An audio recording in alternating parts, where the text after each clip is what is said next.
Hello friends, आज की ताज़ा खबरों में आप सभी का स्वागत है। झारखंड की तमाम छोटी बड़ी खबर इस वीडियो में देखने को मिलेगी। सबसे पहले बड़ी खबर, सीटेट पास को शिक्षक बहाली में मिल सकता है मौका। एक बड़ी खबर की झारखंड हाई कोर्ट में मंगलवार को सीटेट पास अभ्यर्थियों को जेटेट की तरह मान्यता देने से संबंधित मामले में दाखिल याचिका पर सुनवाई हुई है। याचिका में झारखंड सरकार के द्वारा शिक्षक नियुक्ति में भाग लेने की अनुमति देने और शीघ्र जेटेट की परीक्षा लेने की मांग की गई है। अगली सुनवाई 18 को होगी और राज्य सरकार को स्थिति स्पष्ट करने का आदेश दिया गया है। इससे उम्मीद है कि सीटेट पास को भी शिक्षक भर्ती में शामिल होने का मौका मिल सकता है। इसी के साथ ही अगली बड़ी खबर, राजकर्मियों और पेंशनरों को मिलेगा स्वास्थ्य बीमा का लाभ। इधर बताते चले कि झारखंड के राजकर्मियों और सेवानिवृत्त कर्मियों को स्वास्थ्य बीमा का लाभ दिया जाएगा। अब मेडिकल भत्ता के रूप में 500 रुपये हर महीने दिए जाएंगे। इसके साथ ही मुख्यमंत्री गंभीर बीमारी उपचार योजना के लाभुकों को झारखंड स्टेट आरोग्य सोसाइटी के माध्यम से चिकित्सा सहायता अनुदान प्रदान करने की स्वीकृति दे दी गई है। इसके साथ ही कैबिनेट ने संविदा कर्मियों को मातृत्व अवकाश की सुविधा देने पर भी अपनी सहमति जताई है। इसमें 180 दिन का मातृत्व अवकाश दिया जाएगा। इसका लाभ पिछले 12 महीनों में कम से कम 80 दिन तक संविदा पर काम कर रहे महिला कर्मियों को दिया जाएगा। इसके साथ ही इधर झारखंड मेडिकल साइंस विश्वविद्यालय का भी गठन किया जाएगा। इसको लेकर मंजूरी दी गई है। राज्य के सरकारी स्कूलों की लाइब्रेरी में दिसोम गुरु शिबू सोरेन की जीवनी और उनके संघर्ष की गाथा से संबंधित किताबें भी उपलब्ध कराई जाएगी। इसके लिए कैबिनेट ने 3 किताबों को मंजूरी दी है। साथ ही कैबिनेट की बैठक में कई अन्य प्रस्ताव को स्वीकृति दी गई है। साथ ही झारखंड प्रतियोगी परीक्षा अधिनियम 2023 को मंजूरी दी गई है। प्रश्न पत्र लीक करने और प्रश्न आउट कराने और कदाचार करवाते हुए पकड़े जाने पर कड़ी सजा और आर्थिक दंड का प्रावधान किया गया है। इसी के साथ ही अगली बड़ी खबर, सिंटू और किसान सभा ने विरोध में निकाला प्रतिरोध मार्च। इधर मणिपुर में महिलाओं के ऊपर हो रहे अत्याचार के खिलाफ सिंटू और झारखंड राज्य किसान सभा ने मंगलवार को प्रतिरोध मार्च निकाला और आयोजन मेन रोड से अल्बर्टेका चौक तक किया गया। श्री और मोराबादी से अतिक्रमण हटाया। इधर रांची नगर निगम और लालपुर थाना पुलिस की ओर से मंगलवार को भी कांके रजिस्ट्री ऑफिस के आसपास से 20 से अधिक ठेला गुमटी को जब्त किया गया है। इसके विरोध में आज से लेकर 4 दिन तक दुकानें बंद रखने का निर्णय लिया गया है। साथ ही अगली बड़ी खबर, विधि व्यवस्था में सुधार करे सरकार। इधर झारखंड चैम्बर की कार्य समिति की 13वीं बैठक कल हुई है। इस बैठक में सदस्यों ने राज्य की विधि व्यवस्था में सुधार के लिए सरकार से ठोस कार्रवाई की मांग किए हैं। साथ ही प्रदेश में भवन नियमितीकरण योजना को जल्द प्रभावी करने की मांग किए हैं। इसी के साथ ही अगली बड़ी खबर, स्कूलों के 100 मीटर के दायरे में नशीली पदार्थ बेचा तो होगा कार्रवाई। इधर आपराधिक और छेड़छाड़ की घटना लगातार बढ़ रही है। इन घटनाओं को रोकने के लिए रांची पुलिस कार्रवाई शुरू कर दिया है। इसको लेकर एसएसपी किशोर कौशल ने डीएसपी और थानेदारों के साथ बैठक किए हैं। उन्होंने सख्त निर्देश देते हुए स्कूलों के 100 मीटर के दायरे में किसी भी हालात में नशीली पदार्थ के बिक्री पर रोक लगाने के निर्देश दिए हैं। इसी के साथ ही अगली बड़ी खबर, स्कूलों में FLN का टेस्ट शुरू। इधर जमशेदपुर जिले के सभी स्कूलों में पहली से लेकर तीसरी तक के विद्यार्थियों का FLN टेस्ट शुरू हो गया है। यह कार्यक्रम 3 दिन चलेगा। स्कूलों को मंगलवार, बुधवार और गुरुवार तक सभी स्कूलों को विद्यार्थियों के टेस्ट लेने के लिए कहे गए हैं। उत्तरी और पूर्वी सिंहभूम जिले में डेंगू दोगुने रफ्तार से फैल रहा है।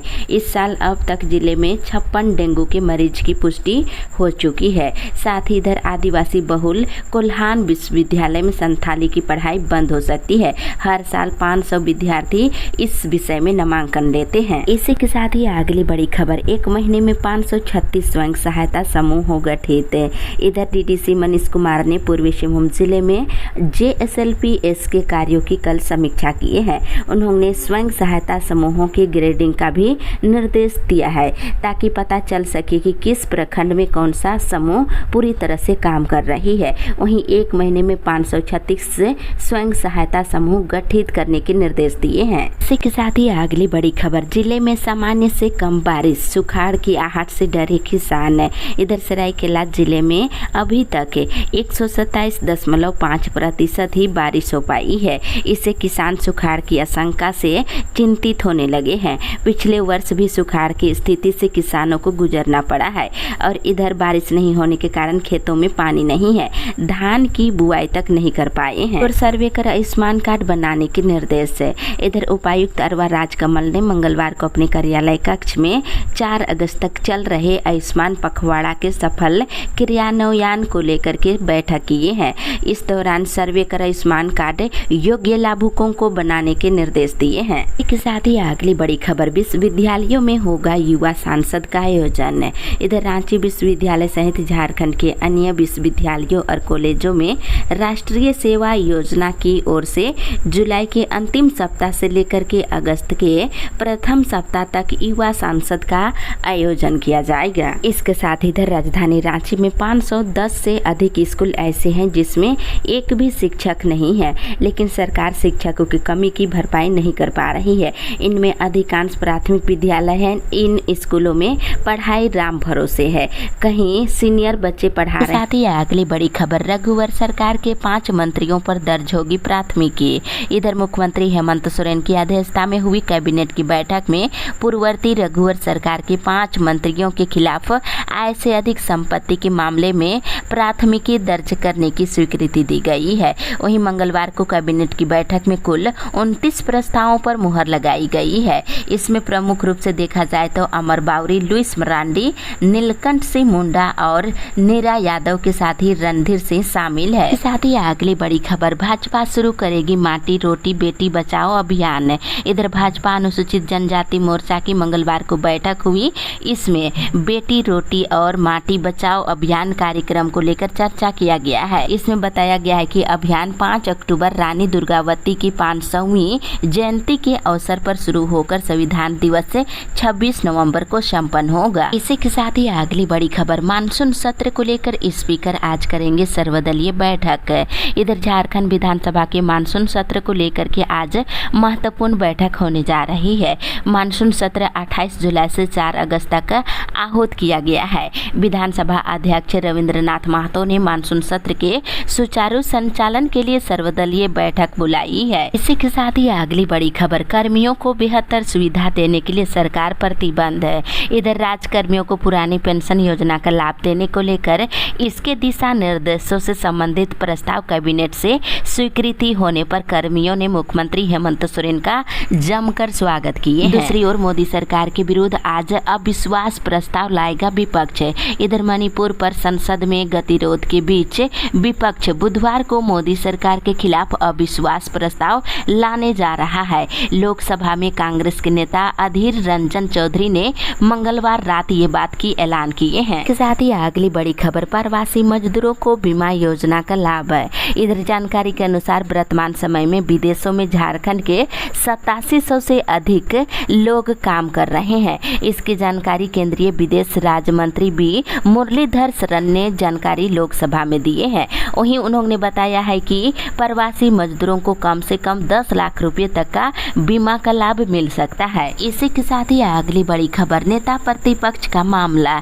इधर झारखंड हाईकोर्ट में मंगलवार को राज्य के मुख्य सूचना आयोग के अध्यक्ष, लोकायुक्त और झारखंड विधानसभा में नेता प्रतिपक्ष की नियुक्ति समेत अन्य नियुक्तियों की मांग वाली याचिका पर सुनवाई हुई। हाईकोर्ट के आदेश पर विधानसभा सचिव की ओर से शपथ पत्र के माध्यम से जवाब सौंपा गया। साथ ही अगली बड़ी खबर, आदिवासी सिंगल अभियान ने फूका मुख्यमंत्री का पुतला।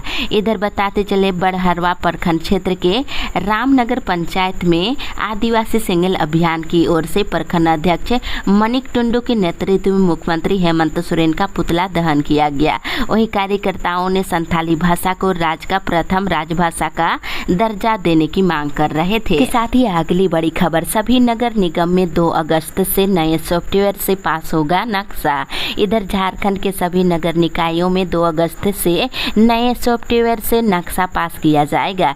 हाईकोर्ट के निर्देश के बाद नक्शा पास करने की प्रक्रिया में संशोधन किया गया है। दूसरी तरफ झारखंड में कम बारिश को लेकर सरकार अलर्ट। इधर मुख्यमंत्री हेमंत सोरेन ने कृषि विभाग की समीक्षा के दौरान दूसरे साल झारखंड में कम बारिश का ट्रेंड देखते हुए कृषि विभाग के अधिकारियों को अलर्ट मोड में रहने का निर्देश दिया है। अगर सुखाड़ की स्थिति घोषित होती है तो सरकार की ओर से किसानों को आर्थिक सहायता दी जाएगी। इसी के साथ ही अगली बड़ी खबर, साहेबगंज में सुखाड़ की स्थिति। इधर साहेबगंज जिला में सुखाड़ दस्तक दे दिया है। जुलाई का अंतिम सप्ताह चल रहा है, लेकिन पर्याप्त बारिश के अभाव में सोमवार तक देखा जाए तो जिले में महज 26% धान रोपनी हो सकी है और फसल से करीब 70 से 80 हजार किसान सीधे तौर पर जुड़े हुए हैं। दूसरी तरफ जल्द हो छात्रों का इंटर में एडमिशन। इधर अभावित कार्यकर्ताओं ने KKM कॉलेज के प्राचार्य को ज्ञापन देकर महाविद्यालय में इंटर और BA में कॉमर्स के विद्यार्थियों के नामांकन जल्द शुरू करने की मांग किए हैं। साथ ही BEd में शुल्क वृद्धि को कम करने और विश्वविद्यालय के मुख्य द्वार पर जल जमाव की समस्या का समाधान करने की मांग किए हैं। साथ ही अगली बड़ी खबर, कम लागत में बनाया जाएगा डैम। इधर गोड्डा जिले के पुरैयाहाट प्रखंड के मचानतरी में डैम बनाने को लेकर निरीक्षण किया गया है। ग्रामीणों ने बताया गया है कि यहाँ वे लोग 40 साल से डैम बनाने की मांग कर रहे हैं। इसी के साथ ही अगली बड़ी खबर, आयुष्मान ऑफिस 11 बजे तक रहेगा खुला। इधर MGM अस्पताल का आयुष्मान ऑफिस अब रात के 11 बजे तक खुला रहेगा। आप सभी यहाँ पर आयुष्मान कार्ड बनवा सकते हैं। साथ ही इधर 1 अक्टूबर से 31 तक नहीं होगी गोपाल मैदान की बुकिंग।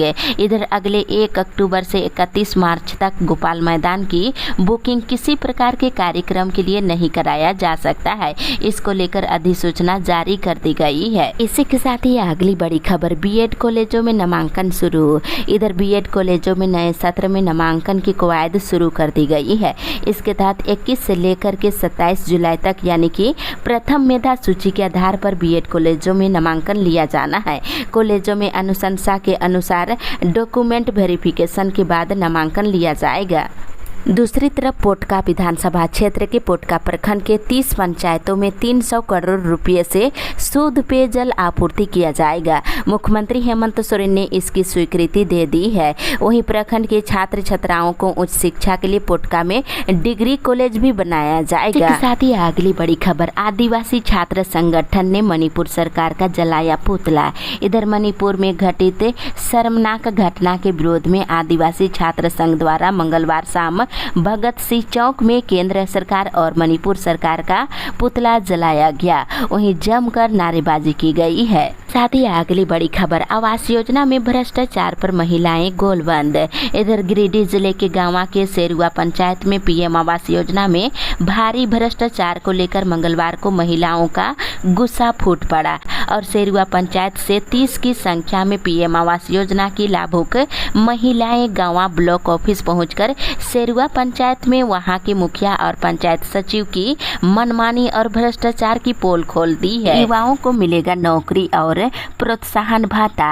एक बड़ी खबर की मुख्यमंत्री हेमंत सोरेन ने कहा है कि झारखंड के लाखों युवाओं को हुनरमंद बनाकर उन्हें रोजगार मुहैया कराया जाएगा। अगर रोजगार नहीं मिला तो साल भर तक प्रोत्साहन भाता दिया जाएगा। इसके लिए योजना का शुभारंभ कर दिया गया है। ये बातें CM ने शनिवार को रांची में मुख्यमंत्री सारथी योजना के अंतर्गत बिरसा योजना और रोजगार प्रोत्साहन भाता और परिवहन भाता वितरण कार्यक्रम का शुभारंभ करते हुए कही है। वहीं CM ने कहा है कि बिरसा योजना के तहत युवक युवतियों को अपने प्रखंड में कौशल प्रशिक्षण मुफ्त में दिया जाएगा। इस दौरान परिवहन भाता भी मिलेगा और प्रशिक्षण के 3 महीने के बाद नौकरी नहीं मिला तो प्रोत्साहन भाता दिया जाएगा। इसके साथ ही कौशल विकास प्रशिक्षण के लिए पहले चरण में 80 प्रखंडों में केंद्र खोले जा रहे हैं, जहां निःशुल्क प्रशिक्षण दिया जाएगा और प्रशिक्षण लेने वालों को 1000 रुपये प्रोत्साहन भाता दिया जाएगा और युवतियों और दिव्यांगों को 1500 रुपये प्रति माह मिलेगी। इसी के साथ ही अगली बड़ी खबर, बोर्ड में चुनिंदा नहीं सभी पाठ से आएंगे प्रश्न।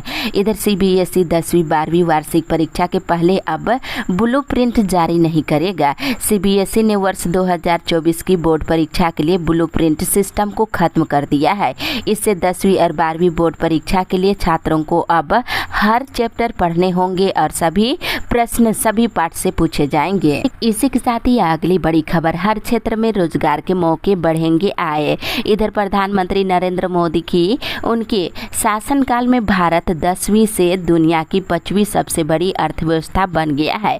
बताते चले कि भारत के हर क्षेत्र में रोजगार के अवसर बढ़ रहे हैं और इससे आम नागरिकों की आय में वृद्धि हो रही है। प्रधानमंत्री ने शनिवार को 70,000 युवाओं को नियुक्ति पत्र सौंपने के लिए आयोजित रोजगार मेले को संबोधित करते हुए ये बात कही है। इसके साथ ही उन्होंने कहा है कि अगले 25 साल नए भर्ती युवाओं और राष्ट्र के लिए अहम है, क्योंकि इस अवधि में विकसित देश बनाने का सफर तय करना है। इसी के साथ ही अगली बड़ी खबर, अब बंगाल के वीडियो पर बवाल है। इधर मणिपुर में महिलाओं से अभद्र की आंच बंगाल तक पहुंच गई है। शनिवार को सोशल मीडिया पर मालदा में 2 महिलाओं को निर्वस्त्र कर पीटने का वीडियो सामने आया है। इस घटना से सियासी पारा भी चढ़ गया है। दूसरी ओर मणिपुर हिंसा पर हेमंत सोरेन ने राष्ट्रपति को लिखा पत्र। इधर मणिपुर में जातीय समूहों के बीच जारी हिंसा पर मुख्यमंत्री हेमंत सोरेन ने राष्ट्रपति द्रौपदी मुर्मू को पत्र लिखा है। उन्होंने राष्ट्रपति से इस विकट परिस्थितियों में आगे का रास्ता दिखाने की अपील की है। इसके साथ ही इधर पूर्व मुख्यमंत्री रघुवर दास ने मणिपुर की घटना पर मुख्यमंत्री हेमंत सोरेन ने राष्ट्रपति को पत्र लिखा है, इसकी जानकारी दी है। लेकिन झारखंड में हुए अपराधों पर वे चुप क्यों हैं, इस पर सवाल खड़ा किया है। इसी के साथ ही अगली बड़ी खबर, मुआवजे के लिए रेलवे और जिला प्रशासन का संयुक्त सर्वे 27 को। इधर चाईबासा जिले में झारखंड के पूर्व मंत्री मधु कोड़ा ने कहा है कि बड़ी परियोजनाओं में कई बार रैयतों का जमीन ले लिया जाता है, लेकिन उन्हें समय पर मुआवजा नहीं दिया जाता है। इसी कारण लोग जमीन नहीं देना चाहते हैं। इधर 27 जुलाई को